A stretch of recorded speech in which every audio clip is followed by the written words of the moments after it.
नमस्कार मित्रांनो. तर मी विश्वजित नवगणे. आजच्या ब्लॉगमध्ये तुमचं सर्वांचं स्वागत आहे. तर तुम्ही म्हणशील आता हे कुठं निघाला? आम्ही निघालोय नदीचं पाणी बघायला, कारण आमच्या वारण्या नदीचं पाणी भरपूर वाढाले आणि पाऊसच तसा पडालाय. वरद आला बघा लगेच. लगेच त्याचा मित्र पण आला. कसा उड्या मारते बघा. वरदला म्हटलं चल बाबा लवकर जाऊया, नंतर उशीर होणार. मग आम्ही निघालो नदीकडे. तर सूर्यप्रकाश बघा तुम्ही, कारण ऊन लई दिवसात आमच्या इकडे पडले, त्यामुळे आम्हाला असं भारी वाटाले.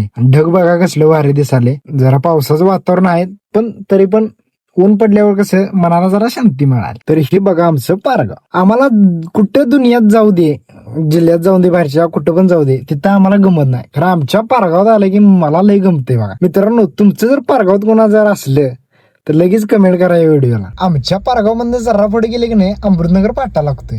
तिथनं उजव्या हाताला टर्न घेतला का नाही, जरा असं पुढे जायचं, मग शिवपार्वतीचं मंदिर लागते. हे बघा ते शिवपार्वतीचं मंदिर असं टॉपचं आहे. आम्ही पण घेतलंय पाया पडून, तुम्ही पण घ्या पाया पडून, कारण श्रावण महिना चालू आहे. तर चला तर मित्रांनो, मग पुढे जाऊया आपण. नदी काय इथनं लय लांब नाही. चला लवकरच आपण नदीपाशी पोचणार आहे. अगं आम्हाला काय वाटलं होतं जरासं पाणी आलं असेल, ही काय पाणी म्हणायचोय. तो रिओ बघा डॉगी कसा पाण्याकडे बघत बसलाय. आम्हाला वाटलं होतं एवढं पाणी येईल. लईच पाणी बघून घ्या मित्रांनो, पाणी ढीग. तर मित्रांनो, देवाकडे मी एवढीच प्रार्थना करतो की 2019 ला जसा पूर आलता तसा या वर्षी येऊ नये 2025 ला. कारण शेतकऱ्यांचं वगैरे लय हाल होते मित्रांनो. आपण म्हणतोय किंवा अनेक जण म्हणतात बाबा पूर यावा, मज्जा वाटते, यावं तेव्हा फिरायला मज्जा येत्या, उड्या बिड्या मारतात पोरं.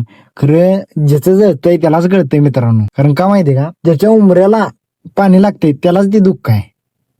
आपण माप म्हणतोय, आमच्या घरापाशी पाणी येत नाही सोडा, पण आमच्या मित्रांच्या घरात पाणी येते, त्यामुळे मला त्यांची परिस्थिती माहित आहे. मित्रांनो, पाणी बघून घ्या.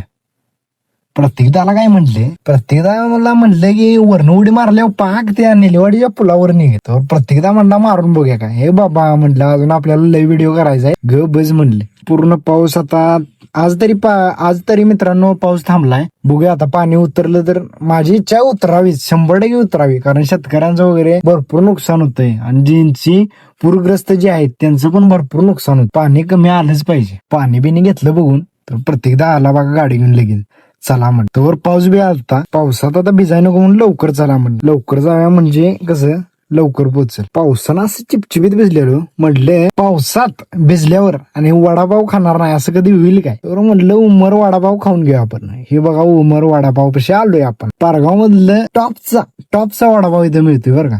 तुम्ही पण कधी जर आला पारगाव मध्ये तर ह्यो वडा खायला लागतोय. उमर वडापाव, टॉपचा वडापाव असा घेतलं बघा 3. तर ही दोघं बघा कशी खायला लागले. त्यांनी काही दमच नाही हो, कारण थंडीनं पाक ही झाली पोरं दोघं. तर मी सुट्टी देतोय, मी पण भिजलेलो, त्यामुळे म्हटलं आपण पण वडा खायला सुट्टी द्यायची नाही. मी पण खाल्ल्या, मिरची घेतली, सुट्टी दिली नाही. चला तर मग आता वडा बिडा खाल्लाय, आपण जाऊया आता घरला. तर भेटूया नक्की पुढच्या ब्लॉग मध्ये. धन्यवाद.